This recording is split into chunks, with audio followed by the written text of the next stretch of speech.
So, well, one, thank you for your service, and thank you. I think she got a couple patches, and she got a coin. Yeah, and she's so not letting me hold the coin. she's made out quite well. But this is a small token. I mean, obviously, there's so much more that anyone wishes they could do, but we did think it was important to say we thank you. Thank you, not only for what you've done throughout your careers, but particularly when tragedy struck here, just refusing to take no for an answer and doing everything you can. The blood, toil, tears, and sweat that were left on that was real, and it was honestly, as bad as the situation was, when you see people rise to the occasion, like you guys did, you know that there are people out there that are watching out for us, and that will be there to support us. So God bless you for what you've done, and this is well deserved. So take a couple questions. Yes, sir. Governor DeSantis, can you speak to the rising rates in COVID regarding pediatrics? Have you been into the hospitals and seen what's happening there? Because there's a big spike in cases, but a lot of the kids are getting better quickly. Yeah, so I think it's important because remember last year when we were going for the school year, there was an attempt to try to say you can't do school, it wouldn't be safe. In fact, I got sued to try to close the schools. We won that. We did it. We looked at the data in other countries, even in other parts of the United States, and we knew that in-person schooling was a low-risk environment, and the kids, fortunately, were very low risk, and so we had a school year in person. Man, just think how much worse we'd be off had we not had kids in school. Some of these places that locked them out for over a year, that's going to have long-term consequences for these kids, and it falls on mostly low working-class, middle-income kids. A lot of the wealthier families, they're like some of these politicians, they want to close schools, and then they send their kids to private school in person, which is just crazy. And so there was an attempt to do that. Now there's an attempt to say that the Delta variant has changed a lot with respect to kids. Here's what I can tell you. If you look throughout the entire pandemic, between 1.1 and 1.4% of COVID-positive patients in Florida hospitals have been pediatrics. And right now it's 1.3%. So you've not seen a change in the proportion of the young people who end up being admitted. It's also important to know when they talk about COVID-positive patients in the hospital, that means anyone that's tested positive. And most are being treated for COVID, of course, but if you go in for a procedure, they're going to test you. They test everyone that walks in, and so if you test positive, you're considered a COVID-positive patient, even though you may not be treated for patients. The average throughout hospitals in Florida for that generally, about 25% of the patients are COVID positive but are not being treated for COVID. With pediatrics, it's between 25 and even 40%. The one thing that I think is different from last year to this year with respect to pediatrics is not as much COVID, but RSV. So we've had an RSV wave this year. We had very little last year. Florida, I think, has peaked on that. But that actually, RSV for young kids, I mean, that's much more of a concern than the COVID. So we haven't seen any major change in terms of the percentage of hospitalized COVID-positive folks in hospitals that are pediatrics. It's 1.3% of all COVID-positive patients are pediatrics, and that has been pretty consistent throughout the entire pandemic. Excuse me, Governor, just a quick question. There are a lot of major school districts in the state who support having mask mandates in their schools. Can you please talk about why you're opposed to that, and why you don't think that's something? So we think it's ultimately the parents' decision. We think that this is something that intimately affects the health and well-being of young kids.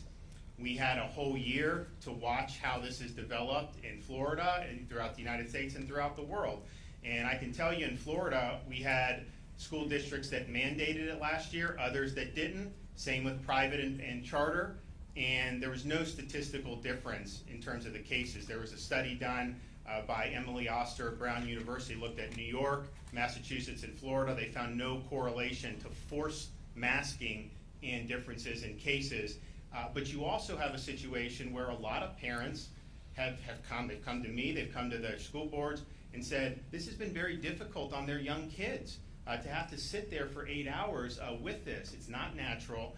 It's never been studied what the effects of that are. NIH has a $42 billion budget. They've not spent a single penny since COVID started studying how these mitigations affect kids. So ultimately, my view is it's a parent's decision. If you believe in the masking during the school, you're free to do it. No one's saying you can't do it. But if you're somebody that is concerned about that, that thinks that that may not be the right thing for your child, then I think you should have the right to make that ultimate decision. And I don't think government should override that. So for me, it's about the parents, and it's about trying to vindicate parents' ability to make these decisions. But I think yesterday, Anthony Fauci said, we don't know whether it's harmful. We hope not. That's where they're at. So they don't really know. So this is a big experiment to have tens of millions of kids, particularly the young kids, that are going to be wearing this all day. The airflow, some of the other things with learning, particularly for younger grades when you're learning phonics and some of that other stuff. So there's a whole host of issues. And my view is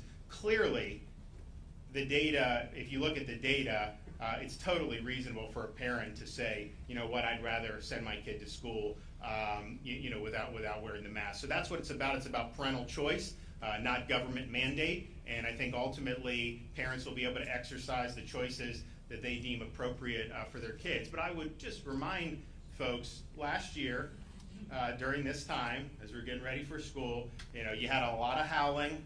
People said you shouldn't do it, you shouldn't go to school, shouldn't have in-person. As I said, I got sued by the teachers union to close the schools, and we felt very strongly that every parent had the right to send their kid to school in person. We thought it was important for the child's development, that it was important for not just academics, but just being in school and not being sitting at home all day. And that was the right thing to do. Now we're in a situation where even the most loudest people from last year, they know trying to say that you shouldn't have schools open. Like that's like a third rail at this point. And so I think something similar is going to happen. We already know that schools have been run. Some schools had no students chose to wear masks in different parts of Florida. And the results were not materially different from there. So that's, with all that data, United Kingdom doesn't have masks, Sweden doesn't have masks, Iceland, Netherlands, all those, they've been doing this too. You got to look at that data and look at it. And what that tells me is this is ultimately a personal choice. And look, we can get into the efficacy of this. I mean, it's an aerosolized virus. Is a piece of cloth going to stop? We can get into all that from an engineering perspective. But I can tell you, kindergartners, everyone admits that whatever efficacy a mask could have, you have to wear it fitted properly and tight. Do you honestly think these young kids are doing that? So I don't think it's really doing much. And so as a parent, I think parents should look to say, it's doing more harm than good. And I'd also think, we've talked to students over the last couple of months, and what they would say is, hey, my school last year made us all wear masks, and we'd be in masks during school, and then after school we'd all be hanging out at homes, and nobody would be. Of course they're not going to do that. And so so you have to ask yourself, what are the potential harms from this? And should parents ultimately be the ones to make the decision? And I think parents should be able to be the ones to make the decision. And if parents choose the mask of some of these young children, that may not be the decision I make. But you know what? I trust them to know their circumstances better than government. But the converse is true as well. If parents are concerned about what that has done, their development, and some of those other issues that have not been investigated the way they should have been, then I think that they should be able to make the decision as well. Governor, Thank you, guys. I got to run. State funds from districts that support mask mandates. Is that what we're going to do is we're going to do whatever we can to vindicate the rights of parents and make sure that parents are in the driver's seat when it comes to the health, education, and welfare of their kids. And these should not be decreed by the government. This should be something that a parent is ultimately making the decision on. And there's different parents that feel differently about it. I respect that, but I think to force one way is alienating and marginalizing a lot of parents throughout the state of Florida.